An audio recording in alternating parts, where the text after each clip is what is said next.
Welcome back to the Be Ruthless Show. I'm your host, Sam Ruth, and joining me today is Dr. Bobby Pellant. And before we get started, I just want to say happy 54th anniversary to my parents. And today is my 9-year anniversary with Jim, who I feel like, just yesterday, 10 years ago, he flew across the country to reconnect in Michigan. So those who know my show and know me know this is a day for me. So thanks for sharing it with me. Congratulations. It is a best-selling day at 8 o'clock in the morning for me, 10 o'clock for you. Congratulations. Searching for Sea Glass. How at 10 o'clock in the morning is this already a best-selling book? Should we talk about the work leading up to this, going into it? I was fortunate enough to seek out several partners that I featured in the book through some practices that I went into. And so many of them, and like you, Sam, have stepped up to the plate, has interviewed me, featured me in their magazines, shared my posts, helped with my website, my landing pages. And even the publisher, Kate Butler, who has many, many books under her belt, texted me at 8:30 my time, which I live on the East Coast, and she said, this is trending off the charts. So it's just getting started. It's been a crazy morning for me already, but I wanted to honor you and your parents for taking the time out of your special day to share with me. So I really appreciate you. This, for those who are not authors, there is so much work that goes in for, I don't know about you, could be years. For me, it's years, right? And so many who support us behind the scenes. And I know so many in my community love Kate dearly. So she's probably been supporting and doing work behind the scenes for weeks. So exactly. This is actually my 6th book. All my other books have either been anthologies, I've only written a chapter, or they've been business books or textbooks. So I've really never had to take on the sole kind of burden to promote.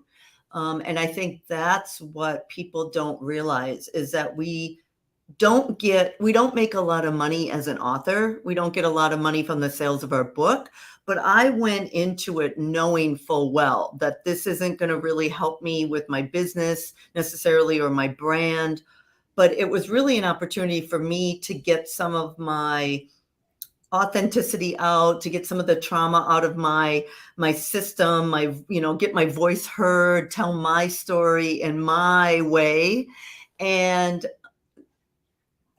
to also help anybody else that needs to hear what I've been through and what worked for me as far as a healing modality versus, talk therapy, because I run the gamut of everything. So I feel that this book started with being about me, but it ended up being so much bigger than I can ever imagine. I love that you said that. There are so many people who say, I'm not an author. I don't have a story, and I was writing to heal. I would write letters to Jim every day.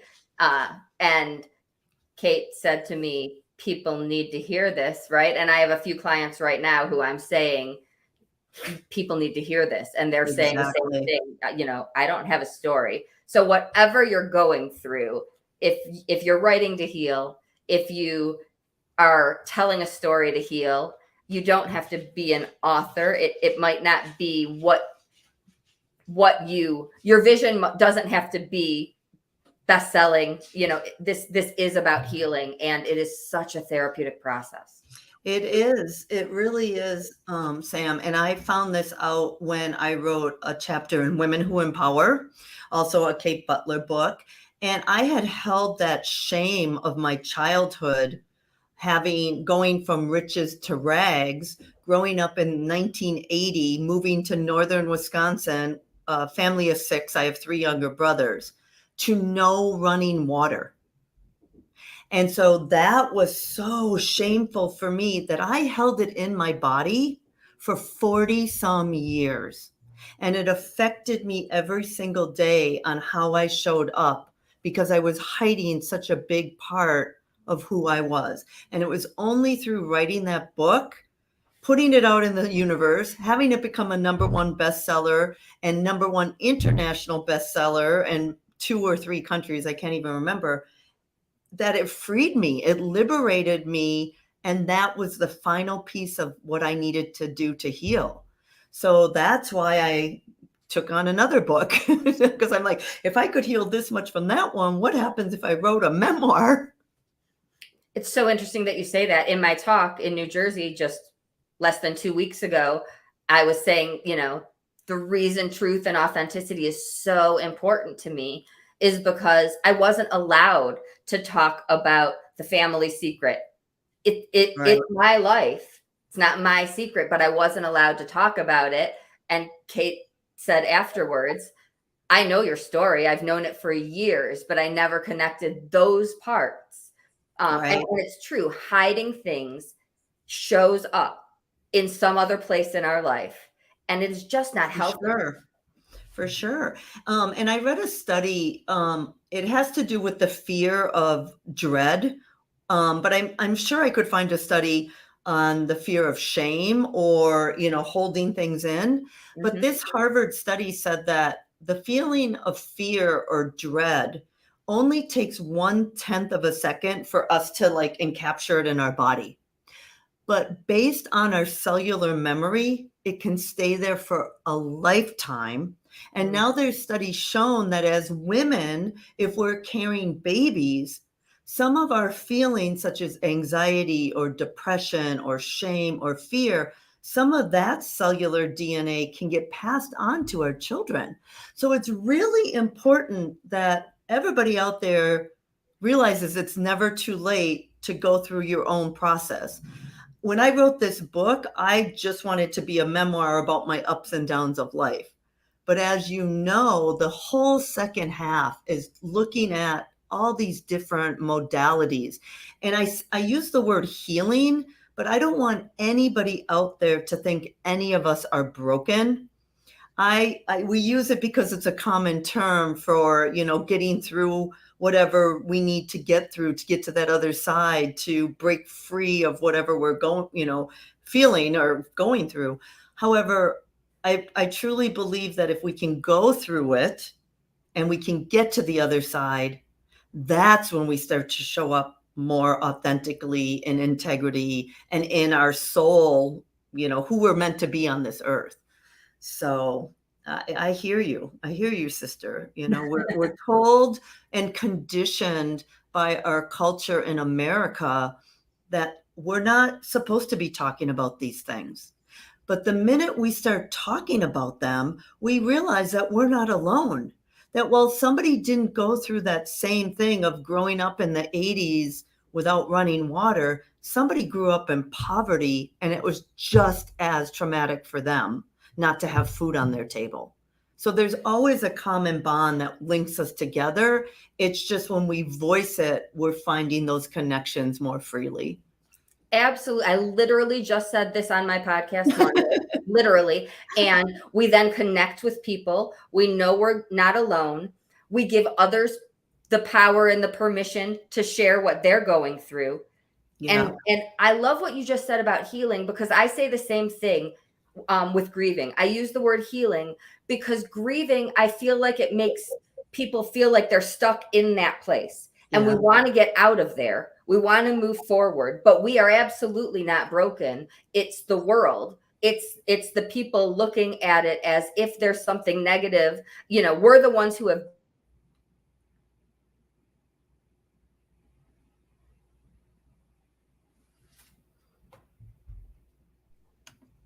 Oopsie.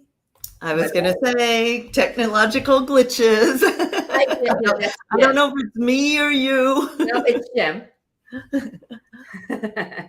he likes to say hi sometimes. That's okay. Hi. But I really, for anyone who is thinking that there's something wrong with sharing or saying you're having a rough day or saying you're going through something, the world, the culture, the people around us. We just haven't been taught the correct way, the healthy way, the right way. And so if you are inclined, if you have the voice, be the one, because it's the people around us that they just weren't taught. They're doing the Right. best they can. Or we were taught to put on your big girl panties and buck it up. Boys don't cry, men don't show emotions. Think of all those stigmas that come up with, we're not talking about that. This is within the family. This is between us, and let's just move on. And then, as it might have happened to us as children. So then we hold this in us our entire life. And then, we start struggling with other things that are piled on us in this lovely life we lead. And we never heal from the original, I say, trauma or trigger or what, event that happens. And it just keeps piling up and up and up. And I just want your listeners to know that it is a hard process. If you go deep in inner, not to scare people, however, it is so worth it to take the time and to be on your timeline. Don't have preconceived expectations that I'm only going to grieve. I'm going to heal within 3 months. I'm going to see my therapist for this much. I'm going to do this for 2 months or a year or 5 years. I've seen people heal in a day through some of the therapies that I'm talking about. And then others take years and years and years. And there's no right or wrong answer. It's just what works for you. And there were things in my books that I talked about that didn't work for me, but I wanted to include them because what if it worked for somebody else? Absolutely. And literally, I had someone yesterday say, I'm at X amount of time. I'm at this many months. Am I there yet? Right? We want to speed it up. We have these preconceived timelines, and the world has these imaginary timelines that we're supposed to be somewhere by some time. Right. And it's different for everyone. And I will tell you that the world said I took too long. And look at where I am now. Right. And I still cry every day, right? Like, we have to accept where we are. Absolutely. And embrace where we are. Because Right. I would not be here, right? Grief Hab wouldn't exist if I did it anyone else's way.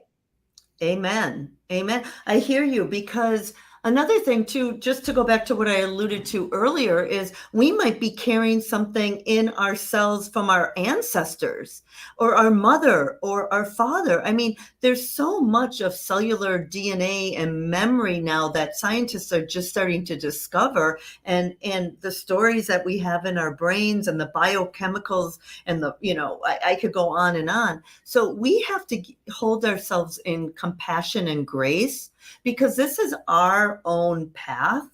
And we might look to others and say, oh, well, they did it in this comparison model. But just give yourself a big hug and say, I'm doing it. And however long or however short it takes me, high five, right? I love you. I hold you in compassion and empathy. And you're on your journey, and you're on your path to where you need to be when you need to be there. Everything happens for a reason. And they're getting noise and feedback and judgment also. Right. It looks a certain way to us, but I promise you they're being told to do it a different way as well. Oh, for sure. And another thing is, not only are we hearing externally from our friends, our family, our significant others, people on the street, the news channels, we have all this external chatter. But the biggest thing is the stories we make up in our mind and our belief system around that. And once we get something anchored in our mind, it's a bias. We need to only grieve for 1 year. If we lose somebody, think of back in the 20s. You wear black. The widow, the female widower, wears black for 1 year. And after 1 year, they take that off, and they're supposed to be happy again. So, some of this has been around for generations and generations, and none of it is necessarily true for individuals. So we need to open up our mind and say, it's okay if it takes 3 years or 10 years or 20 years. And many times the feelings that are associated with negative things like grief, anger, sadness, frustration, rage, all of those kind of negative feelings, we want to push through them. But what happens is we push through them and then they come back and rear their ugly head, right? And we realize that we have a lot more work to do because we went through it too fast. So it's almost like we have to take a couple steps back to do what we need to do. And crying is also a negative emotion, right? And I think crying is one of the best things that can happen to us because we're getting it out of our body. And that's what I was like, avoiding it makes it worse. Oh, makes it harder, makes it last longer. So it's not fun. Like you said, it can be painful, and finding the people you feel comfortable getting through that with, right? There are people who won't be the most supportive, right? And those aren't the people who you want to cry around. That doesn't mean you have to remove them from your life, but those aren't the people you call and have that day with. You are 100%. You will always have somebody within your immediate family or sibling or a cousin that you're very close to, but they just don't vibe with you. And so therefore you love them.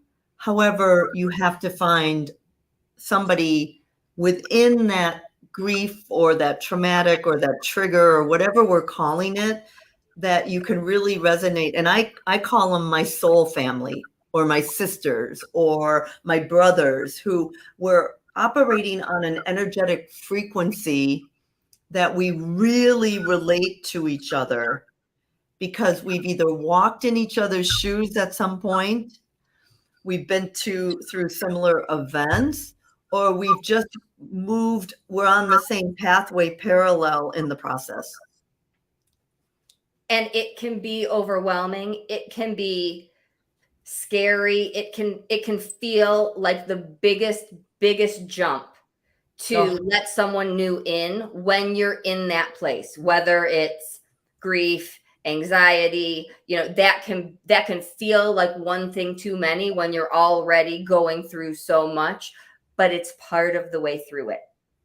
Absolutely. I couldn't agree more. And I think everybody goes through this fear. Even as an author, even holding this book in my hand, I'm like looking through the chapters saying, oh my gosh, is somebody going to judge me because of this? What are they going to say about this? Or, is this event, did I make this up in my mind? Or is this an accurate way that this happened? And then you have to just say, listen, this is to the best of my ability that this is my story. Everybody doesn't have to agree with it. But I was authentic, raw, honest as I could be.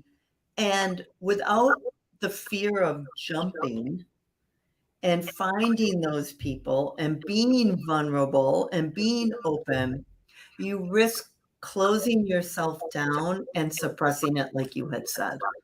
And that will always have an effect on your physical body. So I don't know, in your book, in your journey, I call them my tribe, knows that I removed any and all toxins, and that included people, right? So yes, there were some that took me a little bit too long. I had the stories that they were a connection to Jim, and I needed to keep them in my universe. But now, if somebody is not healthy for me, if somebody has a negative energy, if somebody is toxic, they are not in my world. We have black buttons. We have ways to, I really, truly do not let them in, or I remove them because life is difficult enough, and I don't want things that could be bringing my energy or my vibration down. So I don't know if that happened in your story. Absolutely. I mean, I think early on in my story, just the way that I was behaving, because I wasn't dealing with some of this stuff in my body, I forced people out in a non-loving way. And so, I would do something to alienate them. And I wasn't sorry for it because I was just on my, I was in my head and I was ego driven and I was doing this and I could care less about anybody else. Now, as you said, Sam, it is so much of a conscious choice to choose who's going to be in my circle. And if those people that come into my circle, and I literally sage myself in the mornings, usually in my circle, saying that anybody, being, or energy that is for me and for my highest purpose, I'm allowing in. Anybody who does not have my highest purpose or my highest purpose in their best interest, I ask that they turn away from me. So I feel like it's not me pushing them away, but they just kind of on their own turn away. I love that. Yeah. There's still like I was caught in a storm, right? There's still natural things we can't control. Traffic, there are still things that happen that I will, if I don't have sage with me, I will use my tools, my affirmation. I mean, I was literally in the back seat going, I am so happy and grateful we made it to Crystal's Gate safely and alive. Like, I will do what I have to do to battle that negative world out there. Absolutely. And I think one of the things, I just had an incident that I had a really hard life lesson that I needed to kind of learn with another person. And the first thing that hit me was like, oh my gosh, how could this person do this to me? How could, I went into the victim role and I had to sit back and change my language, and not through affirmations, which I use most of the time, but I changed it. And I just had to center myself and sit in love and light, because I have no idea what that person's going through. And I have no idea what type of work, healing, if any, this person has done. So I was judging them on how they were transferring their trigger, their trauma onto me. But when you hold somebody in love and compassion and realize that we are all struggling, some of us are more vocal about it than others, and we can write about it or we can speak about it on a podcast and just, sometimes it's TMI. But I'm sure that this individual was going through some really deep stuff. And the minute I didn't make it about me, but I made it about them in a loving way, anything in my body, any anger, any frustration, any victimhood mode that I was feeling, instantly pretty much went away. Mm-hmm. And so we have to look at people and we have to be careful of how we're taking on other people's emotions, reactions, behaviors, expectations. Because as you know, Jack Canfield, he's always the E plus R equals O guy. There's an event, there's a response, and then there's an outcome. And the only thing that we can control is our response or our reaction. And many times that is in our head. And if we just reframe it a little bit, we don't have to go through that suffering that would make, I could have held on to that for another year. And now if I see this individual, there's nothing there, because I just have love and compassion and empathy, because you never know what somebody's going through. And I'm telling myself, there's always a lesson. There's always a lesson. My flight was canceled. I think it was about 3 minutes. I had about 3 minutes, and let's talk about Kate.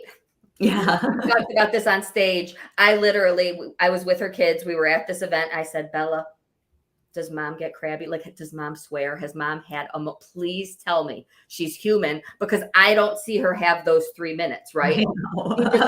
She goes right to the calm. So I was proud of myself. I had about 3 minutes where I was like, my flight's canceled. Oh my God. Like, are my dogs okay? Got to check in, make sure my dogs are okay. Got to get in touch with my clients and rearrange. And then I was like, okay, let's go to the beach. Right? Like, Let's have a fun day. But I had those 108, like I had to take care of business first. And then my response was, let's have fun. But there are people who like don't have that 3 minutes, and I'm like, I want to get there. Yeah. But my response was, make sure life is okay, make sure my dogs have a human with them, make sure my clients know I didn't disappear and abandon them. And then I cannot do anything about this. Enjoy my day. Change my response. Present moment, Right. moment, right? But That's I look at those people who, like Jack and Kate, who go right to the nothing we can do, enjoy the moment. And I'm like, how do you skip that 180 seconds? I don't get it. exactly. It's a daily, sometimes it seems like minute to minute practice. Some days, right? Right. Right, Sam? It's like, okay, what else can hit us now, right? Coming up, there's like 9 planets in retrograde, and I'm like, okay, hang on, people, because, and I think at the end of this month or September, and I'm like, what, I have to be prepared for everything. I got to meditate, get my sound bowls, get my crystals, get anything out of my healing kit that I can to be grounded and centered, because I tend to amp it up and transfer emotions and become very sensitive to everything, sound, people, lights. And I just completely, We're humans, right? But there is all we can change that response. I could have been out of whack for that entire day. My week, it did throw my entire week off, right? I lost a day and a half, right? Like my entire schedule was thrown off. I couldn't do much about it. I got to spend a full day with people I wouldn't have been with, right? Like, great things happened that wouldn't have. So that's how I have to look at it, because there's nothing I could have done about it. It did throw me off, my sleep off, a lot of things. That's a fact. Absolutely. Yeah. And we have to look at, like you said, not only what the lesson is in this, but were you supposed to spend that day or that night or those times with those individuals? And what came out of that Absolutely. interaction that would not have if you would have, been on schedule? Right. Say. So that's where the universe and life sends us these little nudges to pay attention. It's not, you had this expectation of this happening, but we're just going to throw you over here because this is where you need to be. And you can either struggle against it, or you can go with flow and ease. And it's just an embodiment of retraining ourselves how to go with flow and ease versus struggle and tension. And there are people in my life, in my world, who would have that tension and live in that pain. Angst too. Yeah. It's like, Yes. And if you're able to, and I would laugh at this, me, right? Like old Sam would laugh at these things I do now, like sitting in the back seat saying affirmations. I would laugh at me. But if you're willing to try it and see if anything in your own life changes, you don't have to trust me. Give it a shot. It's life changing. It really, and that's what I was in so much pain without Jim that I said, if you told me standing on my head would help me, I will do it. So I did, and things changed. right? So Yeah. now I live this way, and I don't go a day without meditating. I don't go a day without doing these practices, because my life is more angsty and more stressful when I don't have them. Yeah. And I think that's why this book kind of transitioned from half memoir to half personal development, spirituality, non-traditional modalities, crystals, breath work, meditation, plant medicine. I talked about that from an academic and research-based background. Thank you. Yeah. Um, and the reason I did that is because talk therapy is, something that our insurance usually pays for. And people go, that's one of the first modalities that they go to. And many times it doesn't help to go to a psychologist, to go to therapy. That's what I'm talking about, Sam. And you have your 6 sessions or your 7 sessions, and then you're, good for that year and until your insurance renews again, right? And people, all they do is talk, but there's nothing that they take home to help them when the going gets tough or they get triggered at home. And so I did talk therapy. I did talk therapy with the same person for many, many years. I tried different people. Then I tried, exercise, and I tried staying busy. I mean, I went through pretty much every single modality out there, including some really far-based ones. And as you know, I'm a professor of business. I've been a professor of business for 26 years. I have my doctorate in leadership and a postdoc from Harvard. And for me, it came to a point in my life that I'm going to start talking about some of these things that I'm doing now in my 50s without any stigma attached, because I have the credentials, I've done the research, I've tied it back into clinical trials with PTSD and grief and addiction and veterans, that, there's substantial stuff out there for people that it needs to be known. Mhm. Now, I'm not condoning anybody do anything, especially in some of these cases, it's not necessarily legal here in the United States. But as you know, some of the psilocybin research is now coming to the states, that we have a few states that are legalizing it. And many times under clinical conditions, people are treated. Now, that has never been the medicine of choice for me. I've tried it a few times and it just is not for me. I'm very, very sensitive to it. So I just wrote a little bit about it in the book, and I lived my experience, and I said, no, no, thank you, next, and let's see what else I can try.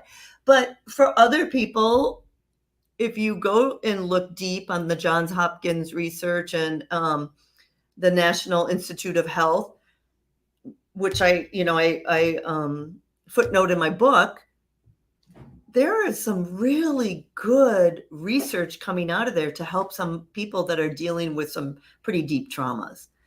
So yeah, I'm laying it all out there without any fear of judgment or fear of my university or anything, because I think that if we have a stigma of trying things to get us from through whatever we're dealing with, that's even worse than holding it in, holding that trauma in.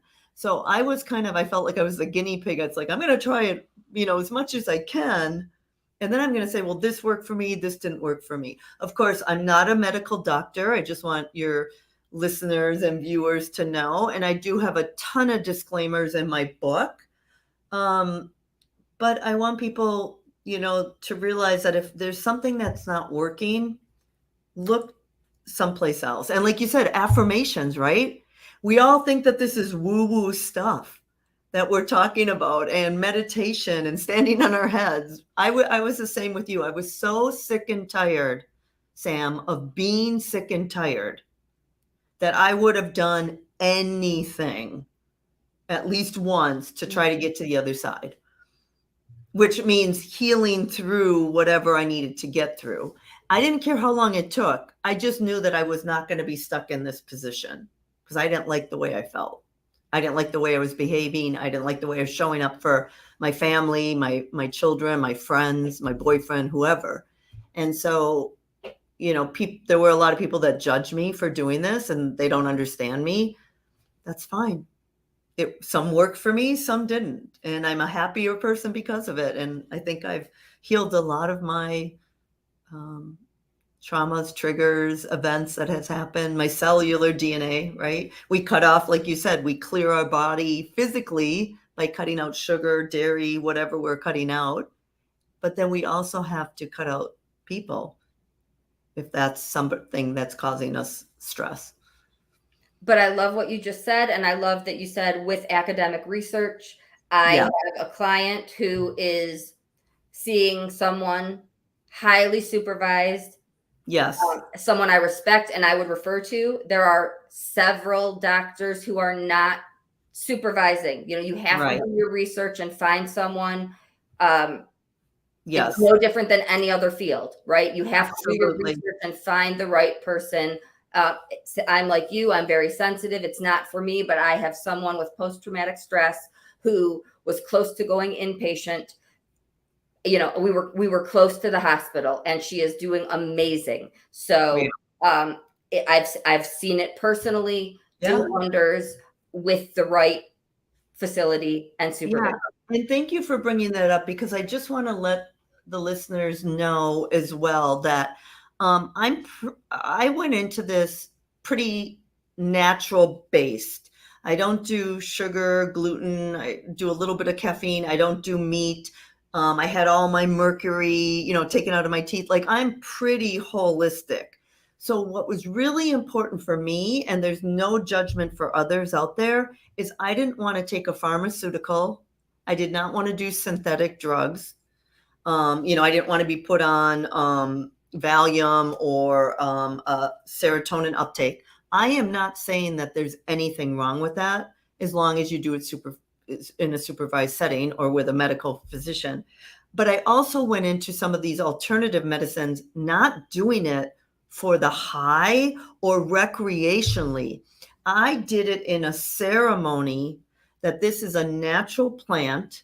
It is a healing plant from indigenous cultures in Colombia or Brazil or wherever I was sitting in. And even with the psilocybin, I did it in a really reverent place ceremony with somebody sitting with me that was not in the medicine, in a controlled, supervised environment. And I always say, if you do it recreationally, you're doing it to escape something. And believe me, I was there. I've used alcohol as a recreation. I've used working to try to temper everything down. I've used, when I was younger, promiscuity, just dating a lot. There's a number of things that we can kind of get addicted to. Shopping, having the next, a Chanel bag. I had to get that Chanel bag. And then what else did I have to get? But this was really done with studying natural alternative therapies and really embracing the culture where I was sitting in ceremony with. So and like I said, I don't have any judgment with whatever anybody wants to do, because I think it can help millions of people. But that was kind of where I was coming through in this book. So some of the things like ketamine, I have not tried, but I've done the research on it, right? I did not talk about anything that I physically did not do. So I didn't talk a lot about any of the pharmaceuticals that we get prescribed from doctors, because I wasn't on any and I didn't try them. So this was more of a natural, talk therapy, crystals, sound bath, yoga, and then into some of the plant and animal medicines as well. Where is the book available? So it just launched today, as you know. It is on Amazon. What I will do is, I know that this doesn't air till later tonight. I will send a link to the listeners that if you go on Amazon and purchase, I will give you 3 bonuses. You can either choose from like a business success bonus, because a lot of my healing, when I healed myself, my business just took off. And my best year was during COVID, if you can believe it. I had 5 companies going at one time during COVID. Or if you want to really get more spiritually based, and spirit to me is not a religion, it's just any type of belief that people have. I'll put the link in there too, that when you purchase the book, you'll get 3 bonuses, a masterclass with me, videos, PDFs, and things like that you can even dive deeper. But you can go to Amazon searching for Sea Glass. But if you go to the link at the bottom of this, when you see it, you'll get those extra bonuses from me. Where can people connect with you and learn more? Yeah, so I go by Bobby, but my real name is Roberta. I'm on Facebook, I believe, as Bobby Pellant, so connect with me there. LinkedIn is a primary business place that people can find me at. I think I'm under Dr. Roberta Pellant. And then my website is robertapellant.com. So reach out to me any way that you can. I would love to just hear more about your journey too. Even if you read the book, drop a line, tag me on your Facebook or whatever, so I can go in and comment. I really am doing this because I put my intention out there that somebody out there is struggling and they need to read even a few lines of something that I've written to make them go forward on their journey of healing. They do. It's a beautiful, beautiful cover, beautiful story. Thank you. I know, I know the team who was Yeah, involved, and I love that it launched today, I connected in know. so many ways. And Any, it's a, just for the listeners out there, I have goosebumps right now. Not only anniversary, right? It's also a new moon. And the new moon, we set our intentions for manifesting the biggest and the greatest and the highest purpose. So it's such an auspicious day in many ways for you and I both, but also for us collectively. I love that. Right. Any And Jack, last words?